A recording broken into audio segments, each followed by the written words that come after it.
नमस्कार, मैं doctor Vishal Garg, senior consultant physician, MD medicine. आज आपसे बात करने आया हूँ हाई ब्लड प्रेशर या उच्च रक्तचाप के बारे में। मैं स्पेशलिस्ट क्लिनिक केशवपुरम में प्रैक्टिस करता हूँ। इसके अलावा जीवनमाला हॉस्पिटल करोल बाग एवं फोर्टिस हॉस्पिटल शालीमार बाग में भी कार्यरत हूँ। आज हम बात करेंगे ब्लड प्रेशर, हाइपरटेंशन, बहुत ही चीज़ों से जाना जाता है बीपी। क्या है ये बीपी और कैसे होता है, कैसे ठीक हो सकता है, क्या कारण होते हैं, कैसे पता चलेगा, इन सबको थोड़ा सा संक्षेप में जानने की कोशिश करेंगे। मूल रूप से ब्लड प्रेशर या उच्च रक्तचाप है क्या? यह है जब हमारा ब्लड, हार्ट जो है, ब्लड को धक्का मार के रक्त वाहिनियों के अंदर प्रभाव के लिए जाता है, तो उसको कहते हैं ब्लड प्रेशर। जो प्रेशर उस नस पे पड़ता है उसको कहा जाता है blood pressure. Blood pressure usually 120/80 mm mercury के आसपास होता है। यह एक नॉर्मल ब्लड प्रेशर है। 140/90 से ऊपर ब्लड प्रेशर जाने पे उसको हाई ब्लड प्रेशर कहा जाता है। हर व्यक्ति का ब्लड प्रेशर थोड़ा बहुत ऊपर नीचे होता है, लेकिन बहुत लंबे समय तक कोई ब्लड प्रेशर का ऊंचा रहना, उससे जीवन के ऊपर, उससे हमारे शरीर के ऊपर बुरे प्रभाव, गंभीर प्रभाव पड़ सकते हैं। अस्वास्थ्यकारी जीवन शैली, शारीरिक रूप से गतिविधियां ना करना, व्यायाम ना करना, मोटापा, धूम्रपान करना, अल्कोहल लेना, ये सब चीज़ें वो कारण हैं जिसके कारण ब्लड प्रेशर बढ़ सकता है। इसके अलावा कुछ ऐसे कारण जैसे कि आयु पे आपका और मेरा कंट्रोल नहीं है। आयु के साथ थोड़ा ब्लड प्रेशर बढ़ता है, क्योंकि जो नसें हैं जिसमें वह खून प्रभाव कर रहा है, वह नसें ही सख्त होनी शुरू हो जाती हैं समय के साथ। तो उनको सही रखने के लिए हमें व्यायाम करना है, जैसे मैंने आपसे पहले बात करी। पारिवारिक इतिहास, यदि मेरे पिताजी, मेरे दादाजी को ब्लड प्रेशर है तो जेनेटिक रूप से ये आगे फ्लो करता है फैमिली के अंदर और ब्लड प्रेशर बढ़ेगा। उसको भी रोकना मेरे हाथ में नहीं है। हाँ, पर कुछ चीज़ों को रोकना मेरे हाथ में है, जैसे कि नमक का अधिक सेवन। मैं नमक का सेवन को थोड़ा कम कर सकता हूँ। प्रोसेस्ड फूड कम खाऊँ तो उससे नमक का सेवन कम हो जाएगा। अचार पापड़ की क्वांटिटी घटा दूँ या ना खाऊँ, उससे भी मेरा जो ब्लड प्रेशर है उसको कम होने में सुविधा मिलेगी। पोटेशियम से उपयुक्त आहार ना खाने से भी ब्लड प्रेशर बढ़ता है। प्रोसेस्ड या फैटी आहार, जैसे कि मैंने आपको पहले बताया, ऐसी चीज़ें खाने से भी ब्लड प्रेशर बढ़ता है। एक बहुत ही इंपॉर्टेंट कारण है तनाव, स्ट्रेस। आज की ज़िंदगी में हर इंसान को स्ट्रेस है। उस स्ट्रेस को कम करके हम ब्लड प्रेशर को कम कर सकते हैं। स्ट्रेस किसी भी चीज़ का हो सकता है, फाइनेंशियल स्ट्रेस है, मेडिकल स्ट्रेस है, फैमिली का स्ट्रेस है।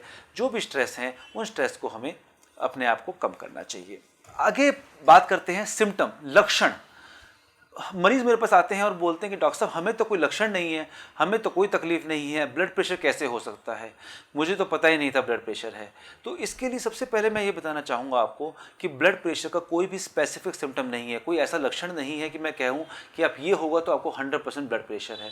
बड़े ही कॉमन से सिम्टम होते हैं, जैसे कि सिर में दर्द होना, थकान लगना, शरीर का भारीपन लगना, कानों में घनघनाहट होना, दृष्टि का पूर्णतः ना दिखना।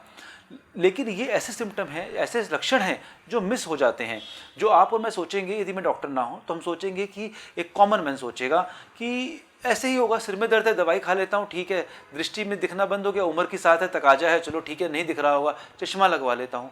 सोचते नहीं है कि ये ब्लड प्रेशर भी हो सकता है। तो इसके लिए मैं कहूँगा कि हमें अपने ब्लड प्रेशर को नियमित रूप से जांच करवाना बहुत ज़रूरी है।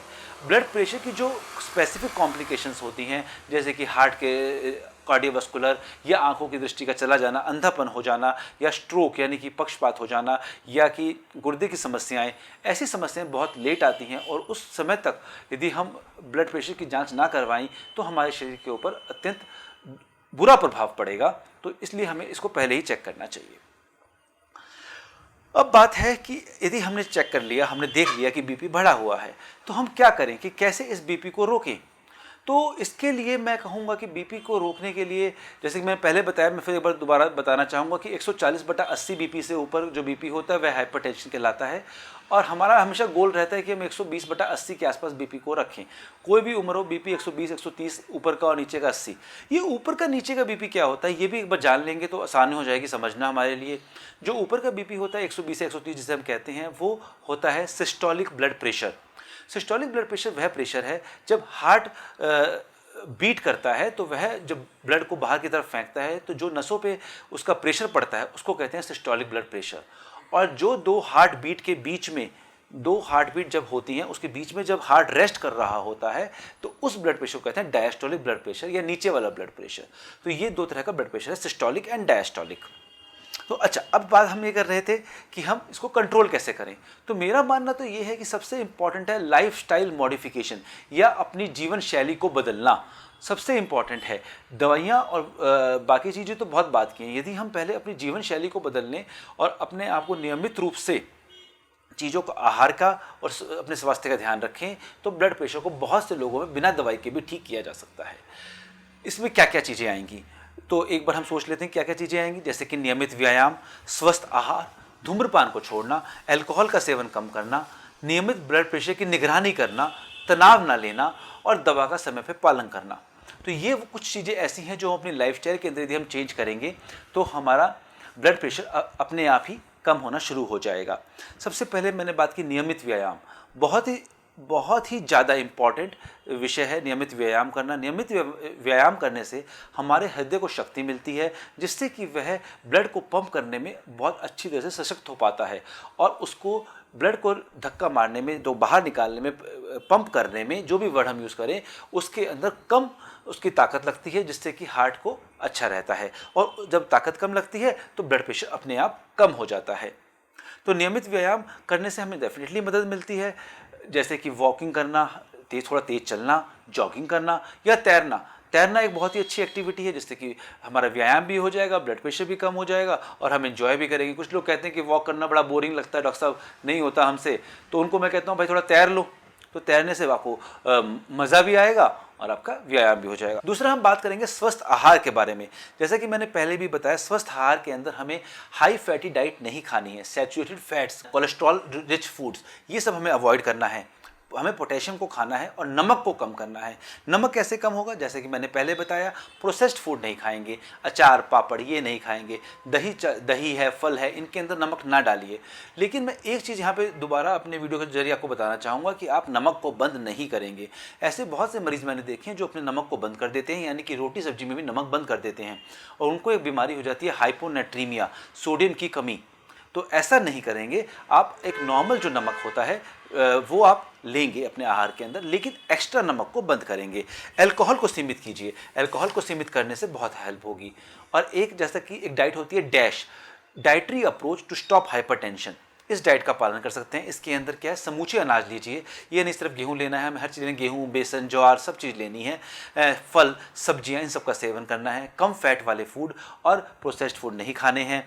यदि हम इस डाइट का ही प्लान करें तो करीबन ऐसा देखा गया है कुछ स्टडीज़ के अंदर कि 10 से 11 mm mercury blood pressure drop आ सकता है। और जैसा मैंने नमक कहा, नमक को भी कम करने से 5 से 6 mm अतिरिक्त ब्लड प्रेशर ड्रॉप हो सकता है। तो आप देखिए, यदि आपका बीपी 150 के आसपास है तो आप नॉर्मल रेंज में आ जाएंगे यदि आपने इन चीज़ों को प्रभावशाली रूप से अपने जीवन शैली में अपनाया। धूम्रपान को छोड़ें। धूम्रपान छोड़ने से हृदय रोग में जो जोखिमी प्रभाव होते हैं वो सब कम हो जाते हैं। तो धूम्रपान तो डेफिनेटली हमें छोड़ना है। उससे हमारी जो नसें हैं जिसमें खून बह रहा है उनकी जो सख्तपन है वो भी कम हो रहता है छोड़ने से, पीने से नहीं। और नियमित रूप से ब्लड प्रेशर की निगरानी, ये बहुत इंपॉर्टेंट है कि ब्लड प्रेशर को चेक करना। पेशेंट कहते हैं डॉक्टर साहब हम तो आपके पास एक बार आए थे, उस दिन तो ब्लड प्रेशर ठीक था, तो उसके बाद तो हमने कभी चेक ही नहीं किया। तो इसके लिए मैं ये कहता हूँ कि हर मरीज़ के पास जिनको ब्लड प्रेशर डायग्नोज हुआ है, जिसको डॉक्टर ने बताया कि आपको ब्लड प्रेशर है, तो सेल्फ मॉनिटरिंग ऑफ हाइपरटेंशन ये जरूर करना चाहिए। ब्लड प्रेशर को हमें चेक करना चाहिए नियमित रूप से घर पे। और यदि ब्लड प्रेशर आपका एक मात्रा से ऊपर या नीचे जा रहा है तो आपको अपने डॉक्टर से मिलना चाहिए, क्योंकि डॉक्टर आपका बीपी सिर्फ एक ही मौके पर चेक कर पाएगा, बार बार चेक नहीं कर पाएगा। तो हमें ज़रूरी है कि हम खुद अपने बीपी को चेक करें। फिर इसके बाद था तनाव, स्ट्रेस। स्ट्रेस तो हर लाइफ में, मैं किसी को ये कहूँ अपने मरीज को जब मैं कहता हूँ कि आप स्ट्रेस कम कर लीजिए तो क्वेश्चन आता है कि डॉक्टर साहब स्ट्रेस कैसे कम करें। स्ट्रेस तो रहेगा, डेफिनेटली स्ट्रेस तो रहेगा, आजकल के लाइफस्टाइल का एक पार्ट बन गया है स्ट्रेस। तो अभी उसको हमें लेकिन मैनेज तो करना है, बीपी तो हमें ठीक रखना है, अपने स्वास्थ्य को तो ठीक रखना है। तो उसमें मैं कहता हूँ कि कुछ व्यायाम करना, कुछ संगीत सुनना, ऐसी चीज़ें जो आपको रिलैक्स करती हैं, कुछ शांतिपूर्ण करना, कुछ सुकून भरा करना। किसी को पेंटिंग पसंद है, किसी को म्यूज़िक सुनना पसंद है, तो ऐसी चीज़ों से, किसी को बच्चे के साथ खेलना ही पसंद है, तो इन सब चीज़ों से आपको बहुत ही रिलैक्स फील करेंगे और उस वक्त उस कुछ क्षणों के लिए आप भूल जाएंगे कि आपकी ज़िंदगी में कितने स्ट्रेस हैं, और वो आपको बहुत हेल्प करेगा इस ब्लड प्रेशर को मैनेज करने में। इसके बाद आएगी दवा। या डॉक्टर का रोल, जो हमारा रोल है। यदि इन सब चीज़ों को करने के बाद आपका ब्लड प्रेशर हाई आ रहा है तो मैं आपसे कहूँगा कि हाँ, डेफिनेटली आपको दवाइयों की ज़रूरत है। दवाइयों का नियमित रूप से पालन कीजिए। आप अपने डॉक्टर को दिखाइए, उनसे अपनी सारी बीमारी बताइए, वो आपके कुछ जो ज़रूरी टेस्ट हैं जैसे कि किडनी, कोलेस्ट्रॉल, लीवर, इस सब की जाँचें करेंगी और उसके हिसाब से आपके लिए जो बेस्ट मेडिसिन है वो आपको लिख कर देंगे और आपको वो दवाई डेली रूप से, जैसे भी आपको बताया गया, नियमित रूप से उसका पालन कीजिए। दवाइयों का पालन करना बहुत ज़रूरी है। मैं एक चीज़ और कहना चाहूँगा कि जैसे कुछ मरीज़ आके कहते हैं, डॉक्टर साहब हम दवाइयाँ बंद करके देख रहे थे हम ठीक हुए कि नहीं हुए। तो मेरी आपसे हाथ जोड़ के विनती है कि ऐसा नहीं करेंगे आप जब डॉक्टर के पास जाएंगे तो वह देखकर बताएगा कि आपको आगे दवाइयों की ज़रूरत है या नहीं है। ये नहीं करना है कि मैं खुद ही चेक कर रहा था, तो उससे हमारी जटिलताएं और बढ़ जाती हैं। ब्लड प्रेशर का बढ़ना तो नुकसानदेही है ही है, लेकिन ब्लड प्रेशर का फ्लक्चुएशन, यानी कि जब दवाई खाई तो वो ठीक हो गया, जब छोड़ दी तो वो बढ़ गया, इसे कहते हैं फ्लक्चुएशन ऑफ ब्लड प्रेशर। यह और भी ज़्यादा खतरनाक है, ये मरीज़ के लिए और भी ज़्यादा नुकसानदेही हो सकता है। तो मेरी आप सबसे अनुरोध है कि अपने डॉक्टर का पालन करें, जो वह आपको एडवाइस दे रहे हैं उसी को मानें, उनके हिसाब से दवाइयाँ खाएँ और अपने जीवन को स्वस्थ रखें। धन्यवाद।